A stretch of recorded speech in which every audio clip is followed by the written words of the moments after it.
ఒక్క మూలకం, అది మన తిండిలో ఉంటుంది, మనం వేసుకునే బట్టల్లో ఉంటుంది, చివరికి మన శరీరంలో కూడా అదే ఉంటుంది. ఏంటది? అదే కార్బన్. మన ఉనికికే ఆధారమైన ఈ అద్భుతమైన మూలకం గురించి ఈరోజు తెలుసుకుందాం రండి. ఒక్కసారి ఆలోచించండి. పొద్దునే తాగే కాఫీ, రాత్రి కప్పుకొనే దుప్పటి, మనం నడిపే బండి, మనం పీల్చే శ్వాస, వీటన్నింటి వెనక ఉన్న కామన్ పాయింట్ ఏంటో తెలుసా? ఒక్కటే, కార్బన్. మన జీవితంలో ప్రతిదీ దాని చుట్టూనే తిరుగుతుంది. అయితే ఇక్కడే ఒక పెద్ద ట్విస్టుంది. ఇంత ముఖ్యమైన కార్బన్ భూమి పొరల్లో ఎంత ఉందో తెలుసా? కేవలం 0.02%. అంతే. వింటుంటేనే ఆశ్చర్యంగా ఉంది కదా? ఇంత చిన్న మొత్తంలో ఉండి ఇంత పెద్ద మార్పు ఎలా తీసుకురాగలుగుతోంది? అదే అసలైన ప్రశ్న. ఇంత తక్కువగా ఉన్న ఒక్క మూలకం మన మొత్తం ప్రపంచాన్ని ఎలా నిర్మించగలుగుతోంది? పదండి ఈ మిస్టరీని ఛేదిద్దాం. సరే, ఈ మిస్టరీకి మొదటి క్లూ ఎక్కడుందంటే కార్బన్ పరమాణువులు ఒకదానితో ఒకటి కనెక్ట్ అయ్యే పద్ధతిలోనే ఉంది. దీన్ని మనం ఒక రకమైన కెమికల్ షేక్ హ్యాండ్ అని అనుకోవచ్చు. అయోనిక్ కాంపౌండ్స్ని రెండు పవర్ఫుల్ మ్యాగ్నెట్స్ లాగా ఊహించుకోండి. అవి చాలా గట్టిగా అతుక్కుని ఉంటాయి. వాటిని విడదీయాలంటే బోలెడంత వేడి కావాలి. కాని కార్బన్ కాంపౌండ్స్ అలా కాదు. అవి ఒక వీక్ గమ్ లాంటివి, సులభంగా విడిపోతాయి. అందుకే వాటిలోంచి కరెంటు కూడా సరిగ్గా పాస్ అవ్వదు. ఇక్కడే కార్బన్కి ఒక పెద్ద డైలెమా వస్తోంది. స్టేబుల్గా ఉండాలంటే దానికి 8 ఎలక్ట్రాన్లు కావాలి. కాని దాని దగ్గరున్నవి కేవలం 4. వేరే వాటినుంచి మరో 4 ఎలక్ట్రాన్లని లాక్కుందామంటే అంత శక్తి లేదు. ఉన్న 4 ఇచ్చేద్దామంటే దానికి చాలా ఎక్కువ ఎనర్జీ ఖర్చవుతుంది. మరిప్పుడెలా? Simple, sharing. ఆ షేరింగే ఒక అద్భుతమైన పరిష్కారం. అదే సంయోజనీయ బంధం లేదా కోవాలెంట్ బాండ్. ఇది అచ్చం ఒక టీం ఫామ్ చేసినట్టు. ఇద్దరూ స్టేబుల్గా ఉండటానికి తమ ఎలక్ట్రాన్లను పంచుకుంటారు. విన్ విన్ సిచ్యువేషన్ అన్నమాట. దీన్ని అర్థం చేసుకోవడానికి హైడ్రోజన్ బెస్ట్ ఎగ్జాంపుల్. 2 హైడ్రోజన్ అణువులు చెరోక ఎలక్ట్రాన్ను షేర్ చేసుకుని ఒక సింగిల్ బాండ్ని ఏర్పరుస్తాయి. అంతే, 2 హ్యాపీ, 2 స్టేబుల్. సరే, మరి ఆక్సిజన్ సంగతేంటి? దానికి 2 ఎలక్ట్రాన్లు కావాలి.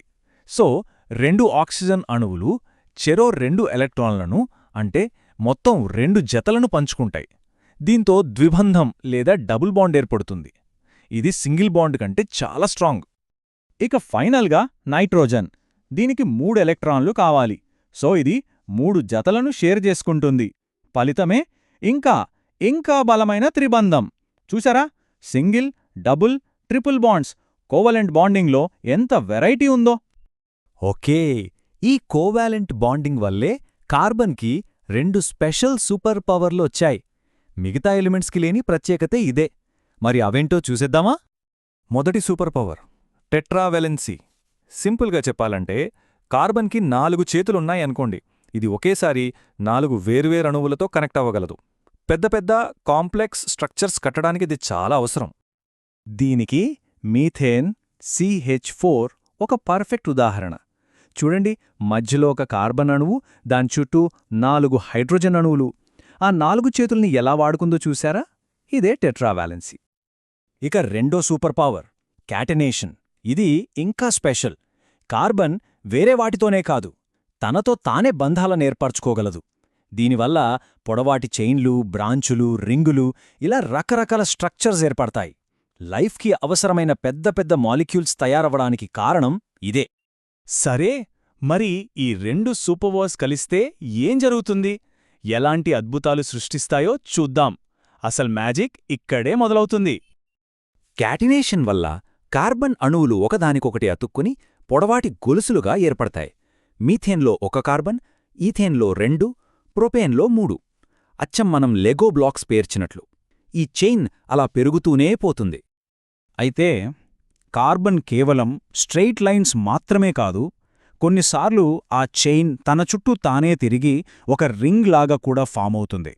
ఇక్కడ సైక్లోహెక్సేన్ C6H12లో చూస్తున్నట్లుగా ఒక పర్ఫెక్ట్ స్టేబుల్ రింగ్ స్ట్రక్చర్ని కూడా సృష్టించగలదు. ఇక్కడే అసలు విషయం ఉంది. ఫార్ములా ఒకటే అయినా స్ట్రక్చర్ మారచ్చు. అంటే అవే అణువులను వేరే విధంగా అమర్స్తే లక్షణాలు పూర్తిగా మారిపోయిన కొత్త మాలిక్యూల్స్ పుడతాయి. వీటినే స్ట్రక్చరల్ ఐసోమర్స్ అంటారు.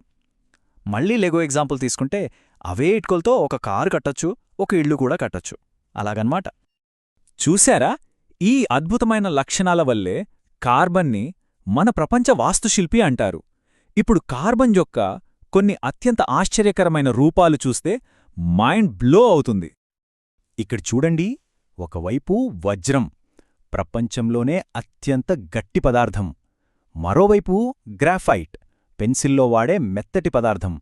నమ్మలేని నిజమేంటంటే ఈ రెండూ 100% స్వచ్ఛమైన కార్బనే. కేవలం వాటిలోని అణువుల అమరిక మారడం వల్లే వాటి లక్షణాలు పూర్తిగా తలకిందులయ్యాయి. అద్భుతం కదా? ఆగండి, కథ ఇక్కడితో అయిపోలేదు. ఫుల్లెరీన్లను చూడండి. ఇవి కూడా ప్యూర్ కార్బనే. C60 మాలిక్యూల్లో అయితే కార్బన్ అణువులు అచ్చం ఒక ఫుట్బాల్ ఆకారంలో అమర్చబడి ఉంటాయి. కార్బన్ క్రియేటివిటీకి ఇది మరో సాక్ష్యం. కార్బన్ తనతోనే కాదు, వేరే ఎలిమెంట్స్తో కూడా చాలా ఫ్రెండ్లీగా ఉంటుంది. ఆక్సిజన్, క్లోరిన్ లాంటి వాటితో కలిసినప్పుడు ఫంక్షనల్ గ్రూప్స్ ఏర్పడతాయి. వీటిని కార్బన్ చైన్కి తగిలించే స్పెషల్ టూల్స్ లాగా అనుకోవచ్చు. ఈ టూల్స్ని బట్టి ఆ మాలిక్యూల్ లక్షణాలు మారిపోతాయి. సో ఫైనల్గా మనం అర్థం చేసుకోవాల్సిన విషయం ఇదే. కార్బన్ పాటించేవి కొన్ని సింపుల్ రూల్సే, కానీ ఆ సింపుల్ రూల్స్ నుంచే మన జీవితం, మన చుట్టూ ఉన్న ప్రపంచం, ఈ అనంతమైన సంక్లిష్టత అంతా పుట్టింది. Simple bonds, infinite complexity. మన ప్రపంచాన్ని, మన శరీరాలని నిర్మించింది కార్బన్. మన అస్తిత్వానికే ఆధారం కార్బన్. అయితే అసలు ప్రశ్న ఇక్కడ మొదలవుతుంది. ఇంతటి శక్తివంతమైన కార్బన్తో మనం భవిష్యత్తులో ఇంకేం నిర్మించబోతున్నాం? దీని గురించి ఆలోచిస్తే అవకాశాలు అనంతం.